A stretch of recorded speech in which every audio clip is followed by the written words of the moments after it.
Selamat malam saudara-saudara, Bapak, Ibu, Eyang Kakung, Eyang Putri, dan anak-anakku. Bersama saya Pendeta Neni Suprihartati, malam ini Kamis 10 Desember 2020. Kita kembali menyatukan hati dalam doa malam di minggu-minggu Advent. Mari kita mengawali doa malam ini dengan menyanyikan Kidung Jemaat 81 bait 2. O datang tunas Isai. O datang tunas Isai, patahkan belenggu padi, dan umatmu lepaskanlah dari lembah sengsaranya.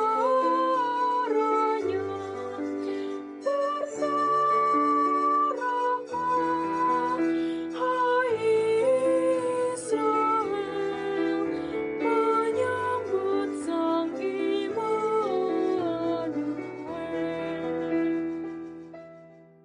Marilah kita berdoa sebelum kita membaca Alkitab dan merenungkannya. Kita berdoa. Ya Tuhan, kami berlutut di hadapan-Mu, menyiapkan hati dan pikiran untuk mendengarkan suara-Mu. Roh Kudus-Mu membukakan hati dan telinga kami, berfokus mendengar suara-Mu dan memahami kehendak-Mu. Bersabdalah ya Tuhan, kami sedia mendengar dan merenungkannya. Amin.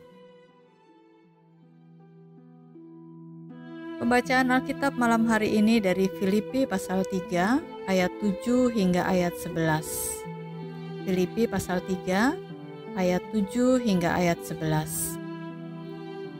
Tetapi apa yang dahulu merupakan keuntungan bagiku, sekarang kuanggap rugi karena Kristus. Malahan segala sesuatu kuanggap rugi karena pengenalan akan Kristus Yesus Tuhanku, lebih mulia daripada semuanya. Oleh karena Dialah aku telah melepaskan semuanya itu dan menganggapnya sampah, supaya aku memperoleh Kristus dan berada dalam Dia bukan dengan kebenaranku sendiri karena mentaati hukum Taurat, melainkan dengan kebenaran karena kepercayaan kepada Kristus, yaitu kebenaran yang Allah anugerahkan berdasarkan kepercayaan. Yang kukehendaki ialah mengenal Dia dan kuasa kebangkitannya, dan persekutuan dalam penderitaannya, di mana aku menjadi serupa dengan Dia dalam kematiannya, supaya aku akhirnya beroleh kebangkitan dari antara orang mati. Saudara-saudara yang dikasihi oleh Tuhan Yesus Kristus, Paulus katakan, apa yang dahulu merupakan keuntungan baginya, sekarang dianggap rugi karena Kristus.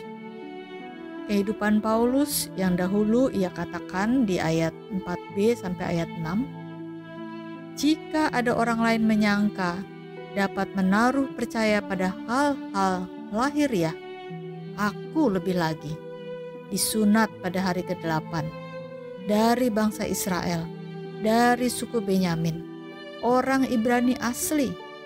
Tentang pendirian terhadap hukum Taurat, aku orang Farisi. Tentang kegiatan, aku penganiaya jemaat. Tentang kebenaran dalam mentaati hukum Taurat, aku tidak bercacat. Paulus hendak mengatakan bahwa kehidupan yang dahulu menjadikan dirinya sebagai orang Farisi yang saleh, terpandang, terhormat, dan ditakuti. Ia dapat menghakimi orang lain dengan menunjukkan dan memperlihatkan kekurangan atau kecacatan orang lain yang hidupnya tidak saleh dan tidak taat pada hukum Taurat. Bahkan ia bangga menjadi penganiaya jemaat, karena dengan begitu orang takut kepadanya. Paulus bangga dengan semua itu, karena itu merupakan keuntungan baginya. Tapi ketika ia dipanggil oleh Kristus dan ia menjadi percaya serta memberi dirinya sebagai rasul, ia katakan bahwa sekarang semua itu dianggap rugi karena Kristus. Bagi Paulus, pengenalan kepada Kristus lebih mulia dari semua keuntungan yang dahulu. Pengenalan kepada Kristus membuat ia melepaskan kehidupan yang dahulu, yang bagi Paulus adalah sampah. Paulus memakai istilah sampah karena sampah merupakan sesuatu yang tidak berguna dan berbau. Jika disimpan, maka akan membusuk dan baunya makin menyengat sehingga orang akan menjauh. Sudah seharusnya sampah itu dibuang dan bukan disimpan. Sampah yang harus dibuang yang dimaksud oleh Paulus adalah pertama, sikap yang berfokus pada diri sendiri, seperti membanggakan diri sendiri, sombong, memandang diri sebagai orang yang paling saleh, menjadikan diri sebagai orang yang harus dihormati, bahkan ditakuti. Kedua, sikap yang memandang rendah orang lain, seperti menghakimi, mencela, mencari-cari kelemahan dan kesalahan orang lain, bahkan berusaha menjatuhkan orang.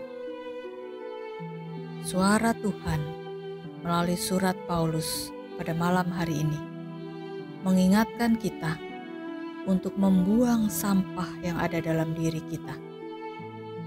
Dengan demikian, kehidupan kita akan mengeluarkan aroma semerbak dan bukan bau busuk. Buanglah sikap sombong dan merendahkan orang lain. Untuk anak-anakku, ingatlah bahwa sudah seharusnya hormat pada orang tua dan bukan sebaliknya, merendahkan orang tua dengan menganggap orang tua tidak milenial, ketinggalan zaman. Paulus membuang sampah dalam dirinya karena kerinduannya menjadi serupa dengan Kristus dalam kematian dan kebangkitannya. Yesus bukan hanya rendah hati, tapi lebih dari itu. Ia mau merendahkan dirinya, bukan menjadi rendah diri, tetapi merendahkan diri. Dalam bahasa Jawa, andap asor. Marilah kita menjalani masa penantian, masa Advent, dengan membuang sampah, yaitu membuang kebanggaan duniawi, dengan bersedia hidup merendahkan diri. Amin. Marilah kita berdoa, kita menaikkan doa Bapa kami dengan kita nyanyikan bersama. Bapa kami yang di surga, dikuduskanlah nama-Mu, datanglah kerajaan-Mu, jadilah kehendak-Mu di bumi seperti di surga, seperti di surga jadilah. Berikanlah pada hari ini makanan kami yang secukupnya. Ampunkan kesalahan kami seperti kami harus mengampuni, dan jangan bawa kami ke dalam pencobaan, lepaskan kami dari yang jahat, karena Engkau yang mempunyai kerajaan dan kuasa dan kemuliaan sampai selamanya. Amin.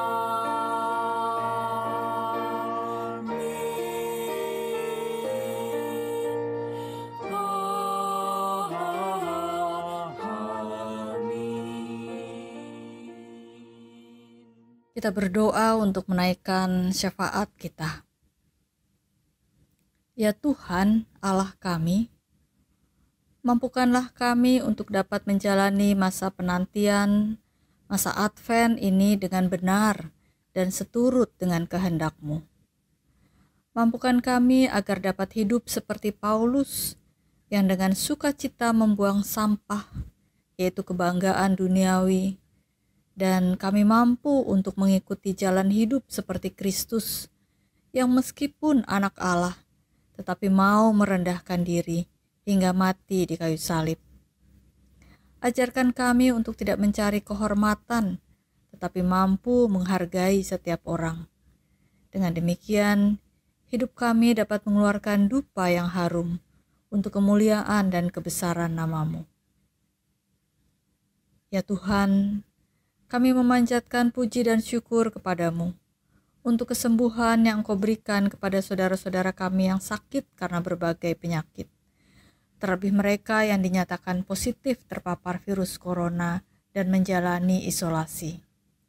Kini mereka sudah dinyatakan sembuh dan bersih dari virus. Mereka sudah dapat kembali pulang dan berkumpul dengan keluarga. Tolonglah agar saudara-saudara kami tersebut dapat lebih berhati-hati dan menjaga kesehatan lebih baik lagi. Ya Tuhan, kami tidak pernah jemu dan hilang asa untuk terus mendoakan saudara-saudara kami yang terpapar virus corona.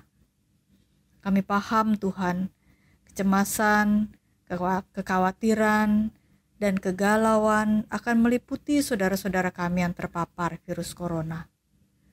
Untuk itu kami datang dan memohon kepadamu, Allah sumber kekuatan dan kesembuhan. Tolonglah ya Tuhan, agar saudara-saudara kami terus merasakan jamahan kasih-Mu melalui dokter dan para medis yang merawat mereka. Jauhkanlah dari mereka rasa cemas dan takut. Buatlah hati mereka tetap gembira, karena hati yang gembira yang dapat mengalahkan segala sakit penyakit. Tolonglah saudara-saudara kami untuk tetap tekun dalam pengharapan akan kesembuhan, dengan kesabaran, mengikuti dan menaati segala proses perawatan dan pengobatan yang harus dijalani. Kami mendoakan para dokter dan para medis, berikanlah kesabaran dan tolonglah mereka juga untuk tetap terus menjaga tubuh mereka agar tidak terpapar virus corona. Ya Tuhan, kami berdoa untuk anak-anak kami dalam proses belajar yang harus dilakukan secara online di masa pandemi ini. Anak-anak kami yang tetap harus menjalani ujian yang juga dilakukan secara online. Tolonglah anak-anak kami sekalipun metode belajar yang dijalani saat ini tidak normal, namun mereka tetap memiliki semangat untuk belajar. Kami berdoa untuk anak-anak kami yang mengalami kendala karena berbagai keterbatasan fasilitas, tidak memiliki HP atau laptop atau sarana penunjang lainnya, tidak memiliki dana yang cukup untuk membeli kuota, ataupun tidak mendapatkan jaringan internet dengan baik. Tolonglah mereka agar mendapatkan bantuan untuk bisa mengikuti proses belajar di masa pandemi ini. Kami mendoakan para orang tua yang mendampingi anak-anak dalam proses belajar dari rumah. Kami patut bersyukur, sekalipun dengan berbagai kendala, namun situasi pandemi ini membuat kami, para orang tua, bukan hanya menjadi orang tua bagi anak-anak kami, tapi juga menjadi guru di rumah. Proses belajar dari rumah menyadarkan kami, para orang tua, mengetahui dan memahami tidak mudahnya anak-anak kami dalam mengikuti pelajaran. Kami mendoakan para guru yang harus menyiapkan bahan ajar dengan cara yang tidak normal ini. Mereka dituntut untuk menjadi lebih kreatif untuk dapat menyiapkan dan menyampaikan pelajaran secara online. Tolonglah anak-anak kami, para orang tua dan para guru untuk tetap dapat menjalani proses belajar dan mengajar di masa pandemi ini dengan sukacita. Ya Tuhan, kami berdoa untuk gereja-gereja yang sedang menghayati minggu-minggu Advent dalam keterbatasan karena pandemi. Kami bersyukur masa pandemi tidak memadamkan semangat kami untuk tetap beribadah dan menghayati minggu-minggu Advent dengan baik dan hikmat. Kami bersyukur untuk para anggota majelis gereja kami, beserta dengan panitia masa raya Natal, yang menyiapkan berbagai acara dan ibadah, agar kami tetap merasakan sukacita Advent di rumah kami masing-masing. Ya Tuhan, kami berdoa untuk negeri kami Indonesia. Tolonglah agar seluruh rakyat Indonesia dapat hidup saling menghargai dan bertoleransi dalam keragaman yang kami miliki.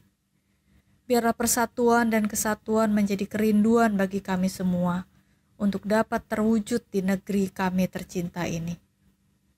Tolonglah ya Tuhan, agar seluruh rakyat Indonesia tidak saling berjuang untuk mengedepankan kepentingan pribadi atau kelompoknya, tetapi justru dapat saling berjuang untuk membantu, menolong, dan bekerja sama. Berkati para pemimpin negeri kami, agar dapat memimpin negeri ini dengan lebih baik lagi. Inilah syafaat kami. Dalam pengasihan-Mu kami mohon.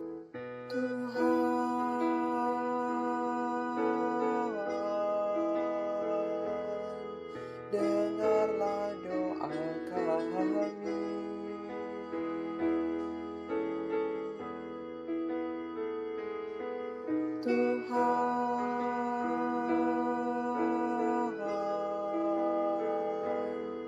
Dengarlah doa kami.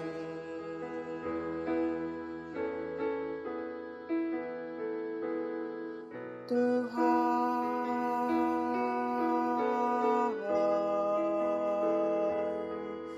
Dengarlah doa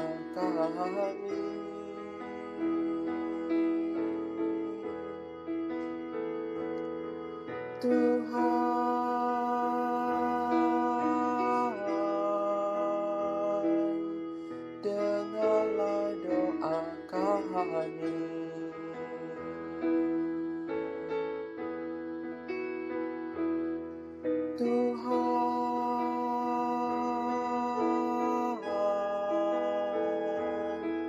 Dengarlah doa kami.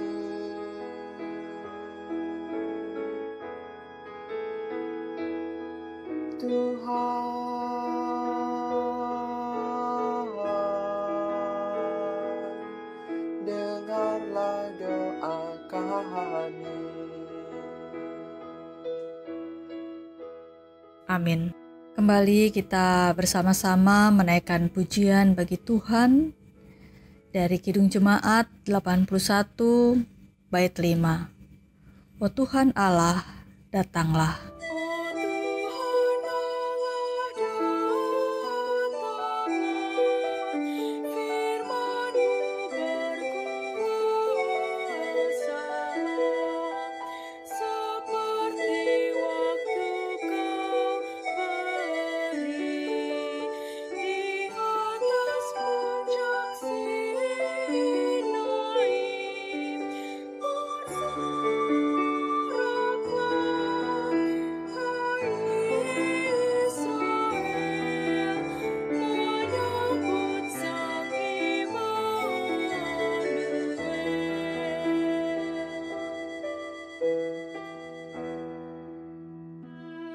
Selamat malam saudara-saudara, selamat menjalani masa penantian di minggu Advent kedua ini. Selamat beristirahat, Tuhan menjaga dan memelihara kita semua.